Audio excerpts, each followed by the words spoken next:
Okay.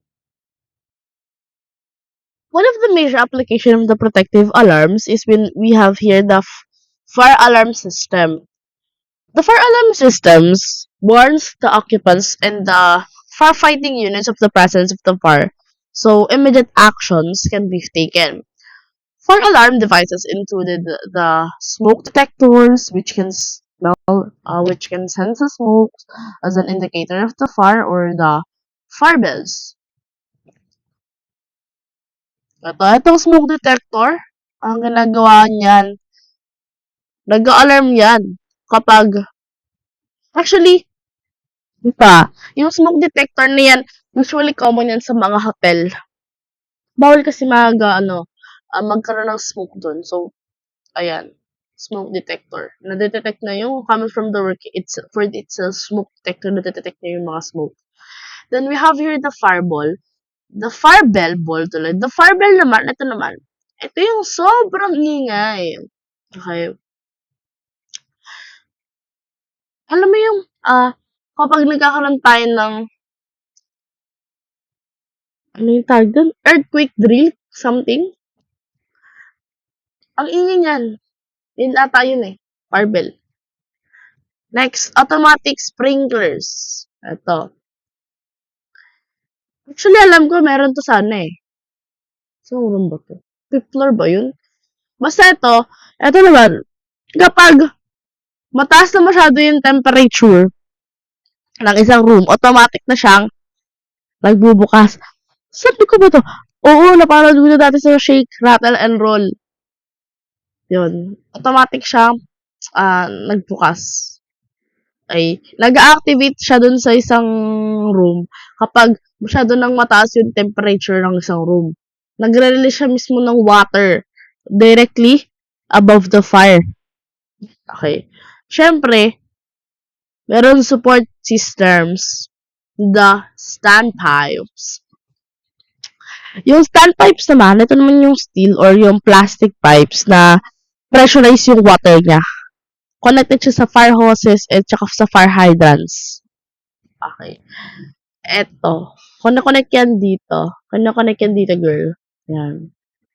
Fire hydrant. Ito fire hydrant. Mechanical devices siya. Kung saan nakalocated siya dun sa mga street. Yung installation na kasi, kung saan yung hose, pwedeng ma-attach yung hose dyan sa bukana na yan. Pwedeng ma-attach dyan. Tapos, siyempre, ma-distinguish yung fire. Also have here the fire extinguisher. Damn. Yung fire extinguisher naman, nagpo-provide siya ng mas portable na way para ma-suppress mo. Okay? Para maintindihan natin, okay? Kailangan natin, para ma-open natin yung isang fire extinguisher, kailangan nating tandaan lagi yung acronym na TPAS. TPAS stands for twist, pull, aim, squeeze, or sway. Okay. Marami kasi, okay, tandaan natin yun. Twist, pull, aim, squeeze, sway. Yes. Next, we have here the classes of fire. Ito pala, ito yung pinaka-exact. Twist. Pag sinabi natin twist, ano ang ito twist? Yung pin. May pin dyan, girl. Ito twist mo yung pin. So, the fire extinguishers often have a pinch, the latch, or a puncture lever that you need to release first. Next, pull the pin. After you pull the pin, you have to aim low. Aim the nozzle or the hose of the extinguisher at the base of the fire, then squeeze the handle. This releases the extinguishing agent. Then sweep. What I commonly sweep. Sweep from side to side, move in close, and sweep across the base of the fire. Watch for a reflash of the fire.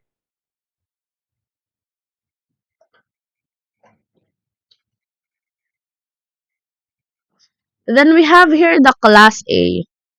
Class A, it involves an ordinary combustible materials, such as the wood, the cloth, and even the paper. This requires extinguishing agent, for example, the water or the multipurpose dry chemicals. Ito, class A. Pag sinabi nating class A, ano ba? Pag sinabi nating class A, mas ini-involve nito yung, ito yung mga mabibilis lang kasi siyang masunog. For example, yung cloth, yung wood, or yung paper. Tapos, syempre, ang extinguishing agent na, yung water, or basta, multi-purpose dry chemical.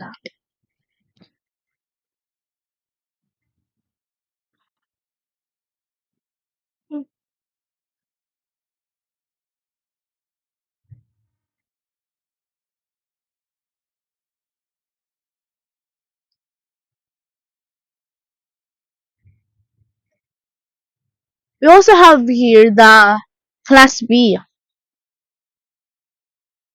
The fires of this involves the flammable and combustible liquid, katulad na lang ng solvents, ng greases, ng gasoline, at ng lubricating oil, na kung saan nire-require yung extinguisher na matanggal yung oxygen at makat yung chain reaction. Yung foam, carbon dioxide, and dry chemicals. Ito yung mga effective na extinguishing agent.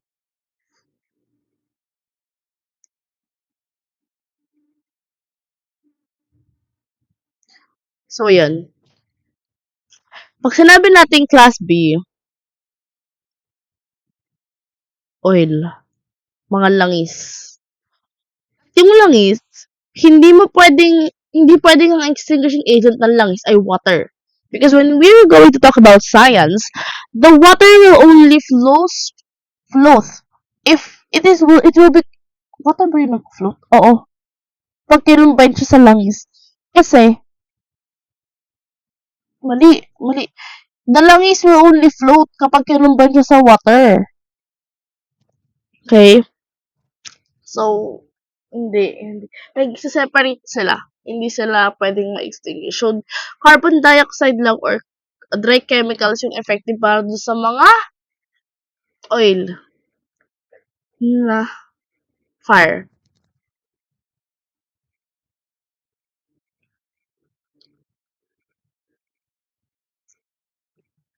You also have here this.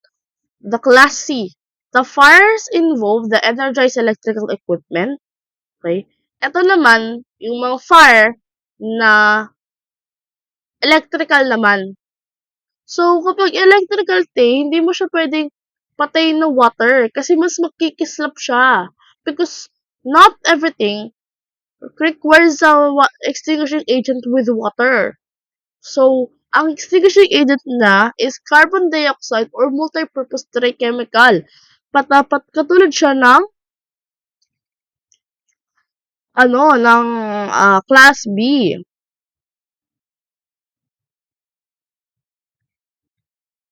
Kasi hindi siya pwedeng may water. Tulad halimbawa, wires na sumabog. Actually, common to sa mga lugar na mainit or magkakit, tapos yung mga wires nila is magkakarugtong. So, dun talaga spark muna, tapos naging fire. Then, we have here the class D. Ito naman, kapag nasusunog yung metals, magnesium, potassium, powder, aluminum, zinc, okay, meron tayong tinatawag na extinguishing agent na special powder, MEP,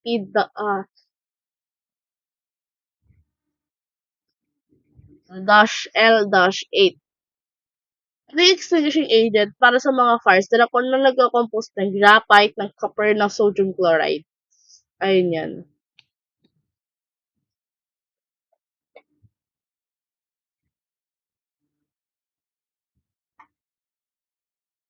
So, next, we have here the class E.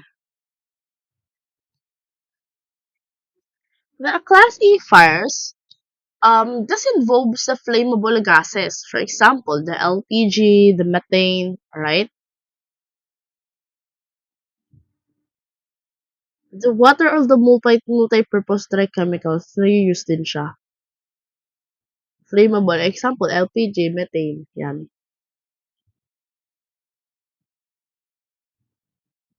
Also have here the foot rail activation. They are placed on the floor in such position that the tellers may activate the alarm by placing the front of their foot to foot rail to activate the alarm. Ito, ginagamit to kapag um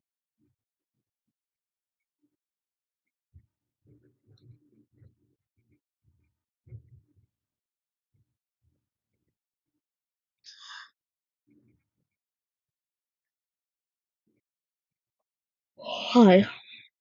It is placed near the floor. The teller can push it with the front of their foot to trigger the alarm. It's sneaky, but because it looks normal, but it's actually a silent signal for help.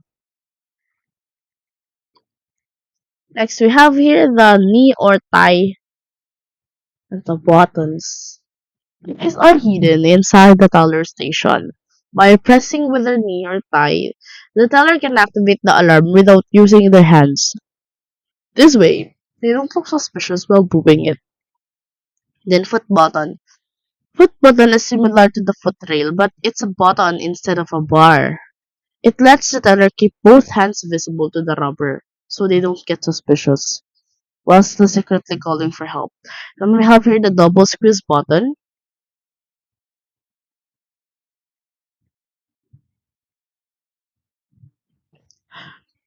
This one needs pressure on the both sides at the same time. Yung design na to, it makes sure that it doesn't go off by accident since it takes deliberate action to trigger. In short, yung mga alarm na to is dinisign siya patago para mas mabilis na magamit ang hindi napapansin at mas safe, okay, sa mga tellers. Ito yung parte ng bank protective system na silencing na-alert nito yung mga security katulad ng police kapag emergency na. Type. Next, protective locks. Okay. Wait. Ano muna? Pause muna saglit. Mga 3 minutes lang.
Okay.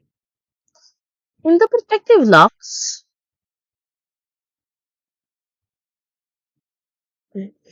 protective locks are essentially the devices that is designed to prevent the unauthorized entry sa mga buildings or sa mga rooms, sa mga safes, or even sa mga vehicles.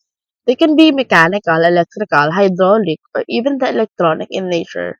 And their primary response or purpose is to decide or provide a security by restricting the access.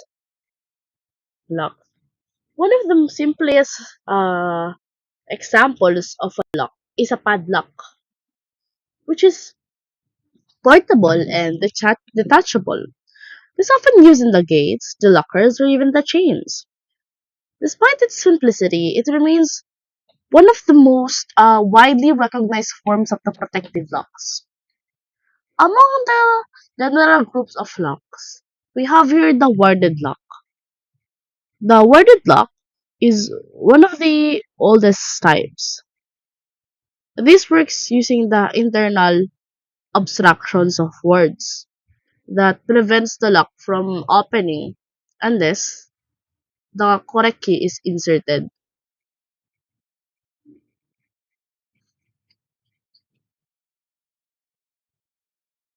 The key yung dapat may mga notches or may mga slots yung key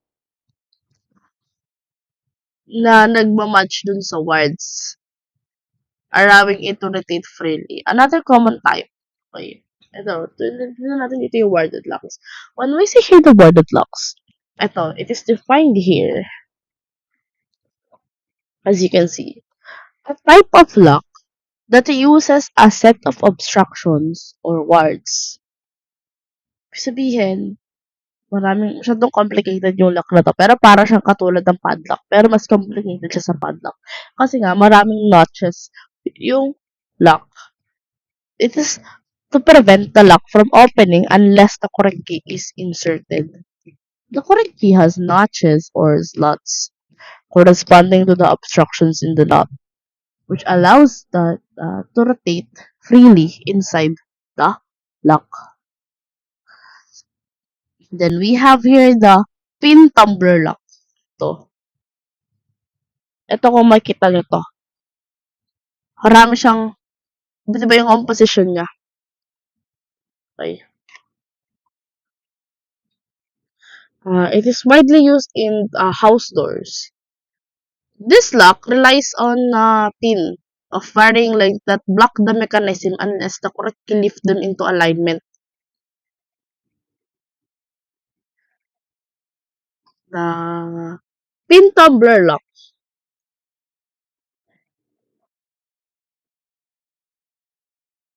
is a lock mechanism that uses the pins of varying lengths to prevent the lock from opening without correct key. Ginagamit to para, ayan nga, magkakaiba kasi yung, medyo complicated tong pin tumbler lock eh. Pero kapag nakita nyo tumbler, mahaba yung tumbler length, varying length siya. Okay, yun. Next. Lever tumbler locks. It is the lock that is used for a safe deposit box and is all and is for all purposes. So ginagamit din siya sa desks, sa lockers, sa cabinets, and generally mas less security siya kaysa sa pin tumbler lock.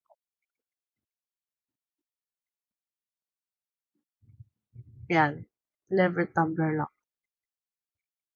Search nga natin. Eto. Nakita natin yung dito eh. Lever tumbler lock. Eh.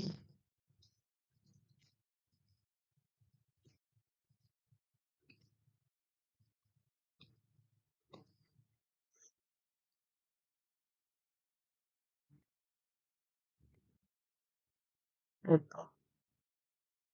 Gawa tayo ng mas So, yan. Lever tumbler lock.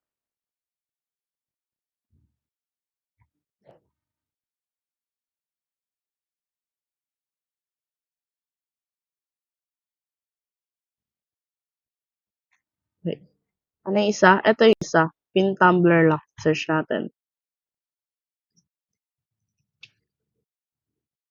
Ito. Pin tumbler lock.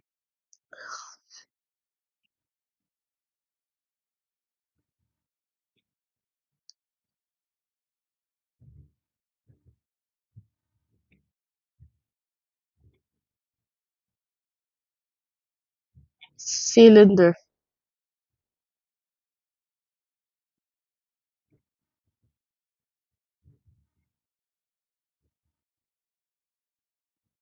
Okay, yan. Then we have the warded locks. Ito, warded locks.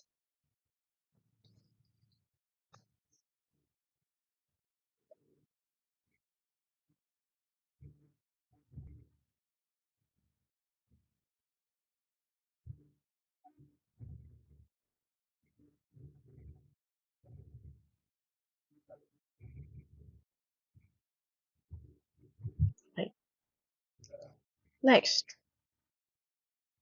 now here the disc tumbler lock. The disc tumbler lock is a lock that is composed of slotted rotating detainer discs, specifically a special cut. They rotate this disc like a tumblers of a safe to align the slots, allows the sidebar to drop off the slots, thus opening the lock. This tumbler lock.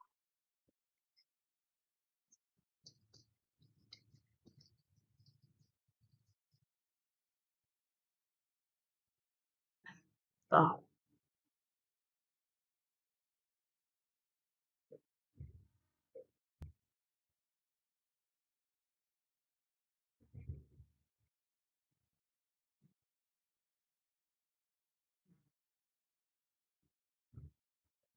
may iba't iba din tayong operated types ng locks. We have here the operated key. Siyempre, ginagamit na natin siya ng key.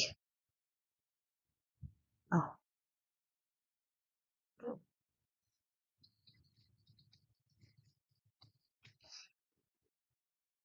Hmm. Oh no, it's not that.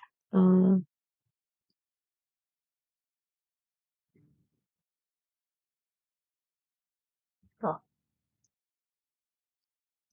Key operated lock. Ayan yun. Combination lock. Search natin.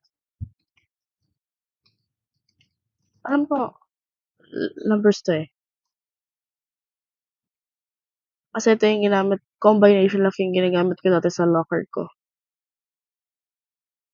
Yeah. Ito. Yan, may mga combination doon dito sa part na to. So, ito yan.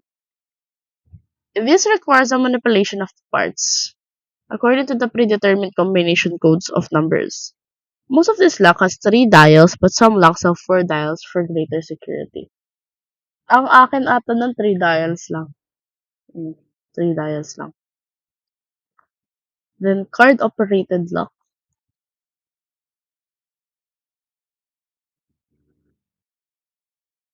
Alam nyo to. Alam nyo to kapag mga high-tech na.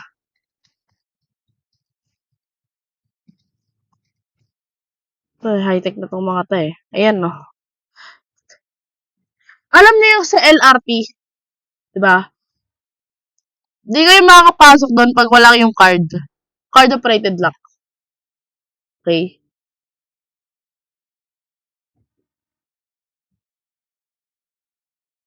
Yan no. Kina-card nila. Masyadong smart na.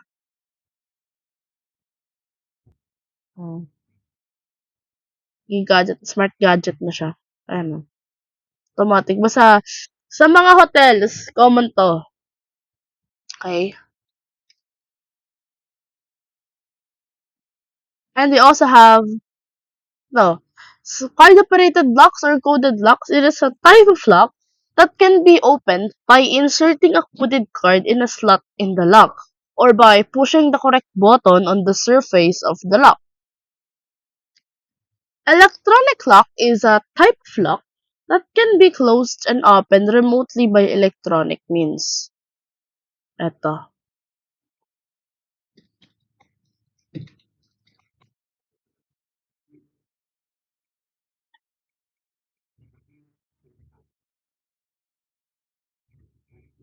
Okay? Electronic lock. Alam niyo yung fingerprint, yun, fingerprint yung ginagamit dyan. Pwedeng face, pwedeng face, facial. Facial. Yan, protection. Basta mostly yan, fingerprint yan.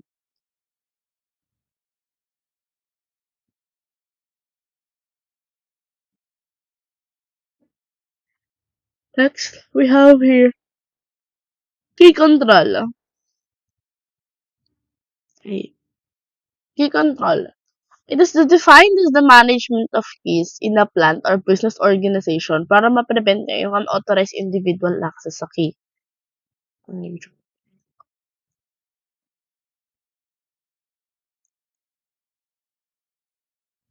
Change key to single lock, sub master key, and glad master key.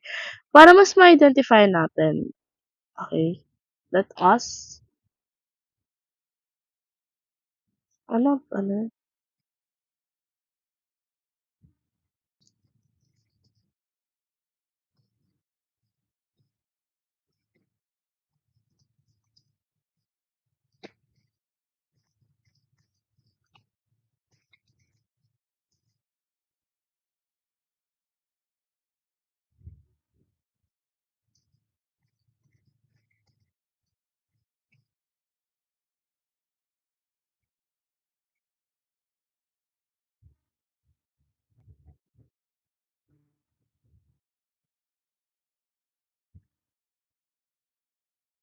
Ito, may napanood ako ito.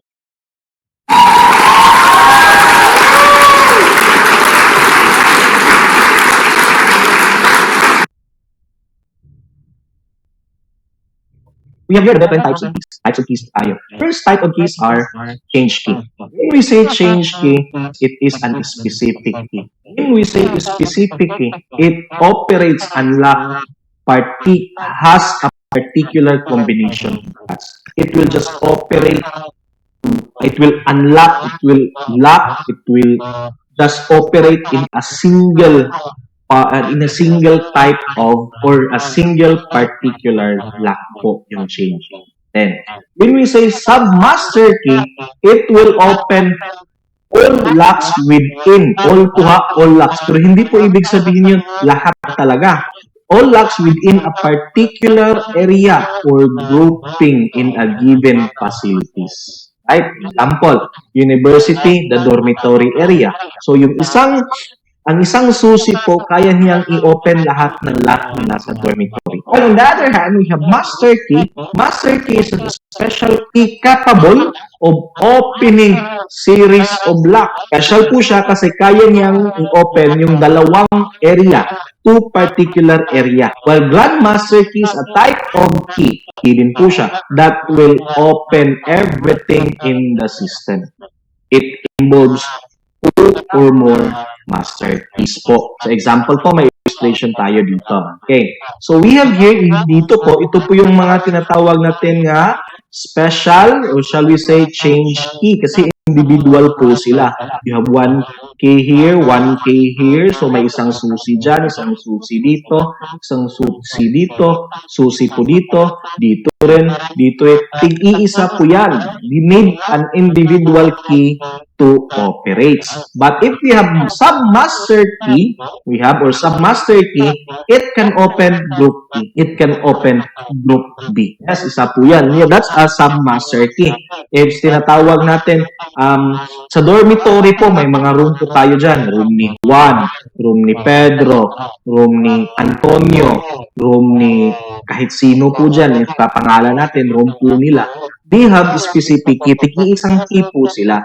And that key is called change key. And if you are a dorm master, then you can have with you your sub-master key. So, the dorm A plus dorm B. And if you have also, sabihin natin, if mas taas-taas na position ka sa school or sa university, you can have with you your master key. Remember, master key can offer one or two sub-master key. Yan po yung master key natin. But remember, sa master key po, meron po din tayong grand master key. And this grand master key will open all locks in the system. Pwede po yung president, yung tinatawag natin yung may-ari. Okay. So, ayun. Diniscuss na doon. Yung change key, ang na-open niya lang, yung isang lock. Okay? For example, yung change key, na-open niya lang yung kwarto mo lang. Okay? Yung sub-master key naman, na-open niya lahat ng kwarto. Okay? Lahat ng bedroom doors. Yung master key, na-open niya lahat ng kwarto din, pero kasama yung kusina. Na-open na yung kusina, tsaka yung CR. Yung grand master key naman, ito yung susi na simula pa lang dun sa may bahay nyo, dun sa may labas ng pinto nyo, hanggang lahat ng rooms dun sa loob ng kwarto nyo, na-open niya. Yun naman yun.